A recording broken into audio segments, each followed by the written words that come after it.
Pernah nggak sih kamu lihat potongan steak yang kelihatan lembut banget, penuh dengan corak lemak putih di dalam dagingnya? Terus kamu dengar orang bilang, itu Wagyu, tapi sebenarnya apa sih yang bikin Wagyu bisa semahal itu? Dan gimana caranya seekor sapi bisa menghasilkan daging yang teksturnya selembut mentega? Hari ini, kita bakal telusuri perjalanan panjang daging termahal di dunia. Mulai dari peternakannya, sampai akhirnya tiba dengan megah di piring kita. Pertama-tama, kita harus luruskan dulu nih, Wagyu itu bukan nama jenis makanan, tapi nama jenis sapi. Kata Wagyu berasal dari bahasa Jepang. Wa artinya Jepang, dan gue artinya sapi. Jadi, secara harfiah, Wagyu ya, berarti sapi Jepang. Di Jepang sendiri, ada 4 ras utama Wagyu yang diakui. Kuroge Washu, atau sapi hitam Jepang. Akage Washu, atau sapi coklat Jepang. Nihon Tankaku Washu, atau sapi tanduk pendek. Dan Mukaku Washu, atau sapi tanpa tanduk. Dari keempat ras itu, yang paling terkenal dan jadi bintang utamanya adalah si Kuroge Washu. Kenapa? Karena sapi inilah yang menghasilkan marbling, atau sebaran lemak halus, di dalam otot dagingnya. Dan disinilah keajaiban sesungguhnya dari Wagyu dimulai. Kalau kamu perhatikan daging sapi biasa, warnanya cenderung merah polos. Tapi Wagyu, dagingnya itu seperti lukisan abstrak, warna merahnya diselingi oleh goratan-goratan putih yang lembut dan merata.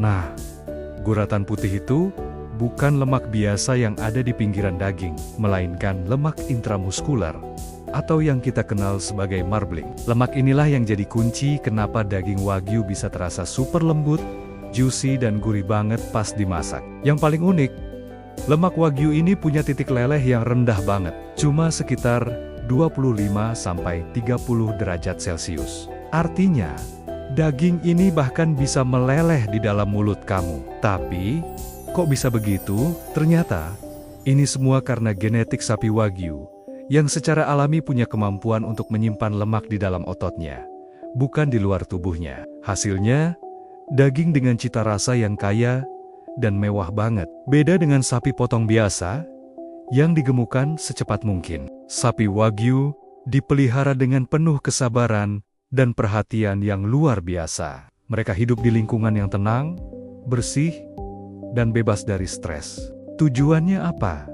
Paha. Supaya sapinya tetap rileks, nafsu makannya terjaga, dan kualitas dagingnya tetap lembut. Makanan mereka juga bukan sembarang rumput. Mereka diberi pakan khusus yang terdiri dari campuran beras, jagung, gandum, dan terkadang kedelai. Proses penggemukannya pun bisa berlangsung sampai 3 tahun, jauh lebih lama dibandingkan sapi biasa yang rata-rata hanya 1 tahun. Setelah dipelihara dengan penuh kasih sayang, prosesnya belum selesai. Begitu disembelih, daging Wagyu nggak bisa langsung dijual begitu saja. Dagingnya harus melalui proses penilaian yang sangat ketat oleh badan khusus di Jepang. Ada 2 kategori utama dalam penilaian ini. Pertama, yield grade, yang dilambangkan dengan huruf A, B, atau C. Ini menentukan seberapa banyak daging berkualitas yang bisa dihasilkan dari 1 ekor sapi. Kedua, mid quality grade, yang dinilai dengan angka 1-5, penilaian ini didasarkan pada warna daging, tekstur, dan yang terpenting, tingkat marblingnya. Nah, peringkat tertinggi yang bisa dicapai adalah A5 Wagyu. Ini artinya, daging tersebut punya kualitas terbaik dari segala aspek. Nggak heran kalau A5 Wagyu harganya bisa mencapai jutaan rupiah per 100 gram. Apalagi kalau berasal dari daerah ternama seperti Kobe, Matsusaka, atau Omi. Dulu, Wagyu ini eksklusif dan hanya bisa ditemukan di Jepang. Tapi sekarang, kelezatannya sudah menyebar ke seluruh dunia. Kamu bisa menemukan Wagyu dari Australia, Amerika, bahkan Indonesia. Tapi, perlu diingat, meskipun soma-soma disebut Wagyu, kualitasnya bisa berbeda. Beberapa negara mengawinkan sapi Wagyu asli Jepang dengan ras sapi lokal mereka. Hasil persilangan ini biasanya disebut crossbred Wagyu. Rasanya tetap enak, tapi biasanya harganya lebih terjangkau dan teksturnya sedikit berbeda jika dibandingkan dengan Wagyu asli dari Jepang. Jadi, Kalau mau merasakan pengalaman otentik, pastikan kamu mencari Wagyu asli Jepang. Sekarang, kita masuk ke bagian paling nikmat. Gimana cara memasak Wagyu? Para koki profesional biasanya memasak Wagyu tanpa banyak bumbu. Cukup dengan sedikit garam dan lada. Itu sudah lebih dari cukup. Tujuannya adalah untuk membiarkan rasa asli dari dagingnya yang kaya itu menjadi bintang utama. Karena kandungan lemak halusnya yang sangat banyak, Wagyu juga matang dengan sangat cepat. Cukup dipanggang sebentar di atas wajan panas.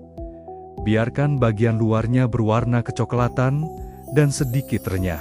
Sementara bagian dalamnya tetap merah muda dan juicy.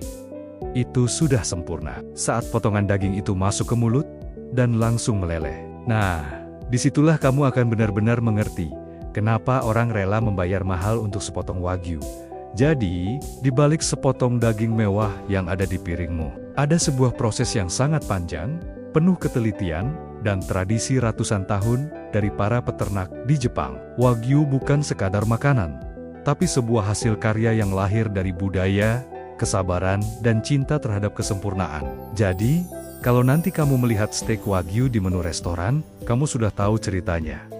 Dari peternakan, genetik, hingga api panggangan, setiap bagiannya adalah sebuah karya seni yang bisa dimakan. Dan mungkin, inilah satu-satunya lemak yang justru bisa bikin kita kagum. Terima kasih sudah menonton, jangan lupa klik suka dan ikuti channel ini ya. Sampai jumpa di video berikutnya.